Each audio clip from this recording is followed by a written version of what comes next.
so far in the conference, I think most of our speakers have at some point referred to climate change. And I just want to recognise that within this room we have a lot of experience across the Pacific of the impacts of climate change that are being felt right now. So climate change is affecting our homes, our families, our communities and our businesses. And the question for us as beekeepers is, what can we do to prepare and protect our livelihoods in a changing climate? So this is going to be, I guess, a fairly practical presentation in terms of the nitty-gritty of what does it look like in our hives. Just briefly, one of the impacts of climate change is increasing frequency and severity of extreme weather events. And here in photos, this is the story from Australia. We have experienced over the last 4 years record-breaking events that have impacted our beekeeping industry. So what does climate change look like for Pacific Island countries? So the predictions are, firstly, the seasons will become less predictable. So when I arrived, we'd organised this congress for the dry season, and we had 3 days with some reasonably heavy rain and we couldn't get into the hives. There will be more heat waves, but also more extreme rainfall events. Tropical cyclones are predicted to occur less often, but they will increase in intensity. So potentially that breeds complacency, and when they do occur, we experience greater impacts. And we're going to see ongoing sea level rise. Now, Cooper talked about the importance of honeybees for providing pollination services. Honeybees provide us with our honey, but obviously they also play a really important role in pollinating coconut, citrus, mango, coffee, and the vegetables in your gardens. And pollination improves not just the yield, but also the flavour of our fruits and vegetables. But it's not just honeybees that are involved in pollination. And here in the Pacific, native insects perform most of the pollination services. And you can see on this photo of coffee, we've got a beetle, a wasp, a native bee, and a butterfly. So the tropics have the greatest diversity of insect species on the planet. But tropical insects are incredibly sensitive to temperature change. So the temperature here is fairly stable, and there isn't a lot of adaptive capacity in tropical insect species. They're already living at the maximum of their temperature range. And so what we are predicting is that as the temperatures increase, there's going to be a significant loss of insect species in the tropics, over 20% by the year 2100. And so what that means for us as beekeepers is that our bees become more important for providing those pollination services here in the Pacific. So how will climate change impact our beekeeping practices?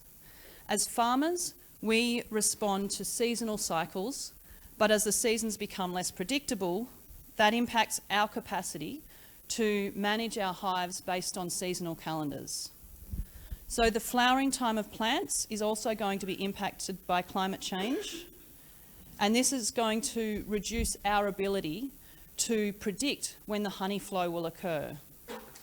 And we will be faced with more extreme weather events, heat, drought, more intense rain. So these are all things that we need to prepare our hives and be able to manage in the apiary. And so ultimately what this means is that the beekeepers are going to need to monitor their hives more frequently and increasingly manage hives, so increasing management interventions. And I guess, again, circling back to Cooper's presentation, what that means is that we can no longer set and forget and expect honey to flow. So climate change exacerbates the issues that we are already facing, and it's essential that we as beekeepers learn the skills to help our colonies survive. So in terms of changes in flowering time and nectar availability, so again, this is an example of Australia, and I do acknowledge that there will be stories in this room, but this beekeeper is reporting that the Christmas mallee is flowering 6 months early. It's flowering in June, and that was in 2020. So warmer temperatures change the timing of flowering events, and that means that as beekeepers we may get out of season honey production. So we need to be prepared to react quickly and have our equipment ready to tap those nectar flows. But more often we will see the converse of that, and that is that erratic weather will disrupt flowering events, and so nectar flows during the time when we would normally expect to be collecting honey will be interrupted. And so drought and extreme heat can lead to decreases in nectar, and then high rainfall events will wash nectar out of flowers. And so in fact globally what beekeepers are reporting is that they are experiencing reduced honey yields during the season. And so I'm going to come right back to basics. What can we do? Managing our bees for a lack of nectar and honey is really important because bees starve very quickly. And so as beekeepers, a basic skill that you can, there's a brochure in your bags on supplementary feeding, and there's also a talk tomorrow by Nikhil on supplementary feeding with pollen. So knowing how to recognise the signs of a nectar dearth, so that's a period when there's no nectar around and the bees are hungry, and being able to respond, understanding how to feed your bees sugar supplements but also pollen supplements will be important to ensuring the survival of your hives in periods where there's no forage available. And again, learning the skills to be able to monitor your hives and recognise when this is occurring. Now I'm putting this up and Suti just mentioned planting forage for bees. So this is another way that we can practically compensate for times when there is no nectar available. This is an example from Australia. This beekeeper, Gabrielle, has planted a garden of herbs for her bees. Now what makes this really interesting, so that the herbs she's chosen bloom throughout the year, so she has a continuous cycle of flowering plants that she has available to her bees. But the herbs she's chosen have medicinal properties, and so circling back to Salote's talk, Gabrielle is using the medicinal properties of these plants to market her honey as a boutique honey, as a high value honey. And so here in the Pacific you have the opportunity to identify the flora, the native flora and its medicinal properties, and bring that into your plantings for your bees and then market that. We can add value. And I guess on this note of losing our, potentially declining honey production, how do we make our businesses resilient and build that into our business practices? And it's important to, again, diversifying income streams to balance out times when we miss out on a honey harvest. And so you can learn here, we've got some great value-added products workshop, but also beeswax, pollen, propolis. There's quite a few different products that you can start to learn to produce from your bees so that you're not just relying on honey as your only income source. So just moving on then to heat waves, what does it look like to manage our bees through a heat wave? High temperatures, in high temperatures, bees will alter their foraging patterns. So we all know that bees maintain an optimal temperature in the brood nest of around 35 degrees Celsius. Now, as the temperature increases, the bees go out and collect water and bring it back to the hive, and they use evaporative cooling to cool the brood nest. Once it hits 37 degrees, field bees switch from foraging for nectar to bringing water back to the hive. Now, at 40 degrees, wax starts to soften. And above 40 degrees, all of the bees have switched from foraging for nectar to now bringing water back to the hive. As you get to 45, 47 degrees, you get collapse of the hive. The frames collapse under the weight of the honey, and you lose your hive, you lose the bees. So what can we do about this? Now, it might not get into the high 40s in the Pacific, right? But hive placement is actually really critical. So whilst the ambient temperature might not be 40s or above, if you are placing your hives on concrete, on beside a brick wall, on a west-facing area with corrugated iron, you're creating a heat trap. And this is the point where bees melt down. So increasingly we're starting to see this where beekeepers are keeping their bees in urban and suburban environments. Now, I know that this is probably more like what bees look like in the Pacific. And this looks much cooler. So we have grass on the ground, we've got shade. Providing shade for beehives isn't actually something we see that often, but it's a very simple way of ensuring that your hives in the midday sun aren't experiencing the maximum heat. We all seek out shade. I love seeing the Solomon Islands pictures because there's roofs over all of the hives. Now, data from Arizona indicates that beehives in the shade, in the heat, it's a different environment, I acknowledge that, but in the heat of summer, will produce 50% more honey than the hives in the sun.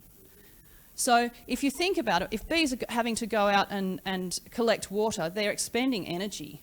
They're expending energy cooling the hive. So the things that you can do to cover and reduce the temperature for your bees will support both your honey yield and the bees.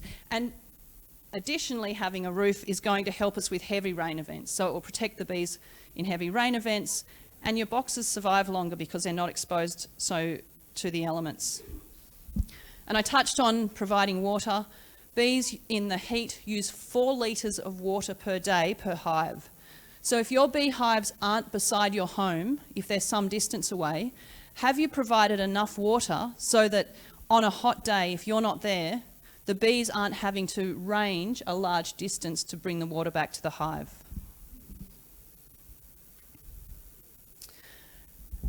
Finally, almost there, extreme rainfall events and sea level rise. These two together are leading, so sea level is leading to coastal inundation, and that's being exacerbated by extreme rainfall events. So providing platforms like this beekeeper here might just be enough to save your bees from drowning. Hopefully you've done it before the water comes up and you're wearing a bee suit in the floodwaters. But one of the challenges that we see is that these extreme weather events haven't been experienced in our recent human history. So climate change is challenging traditional knowledge, and you can particularly see this with water levels and flooding. So the location that has never been flooded before might no longer be high enough.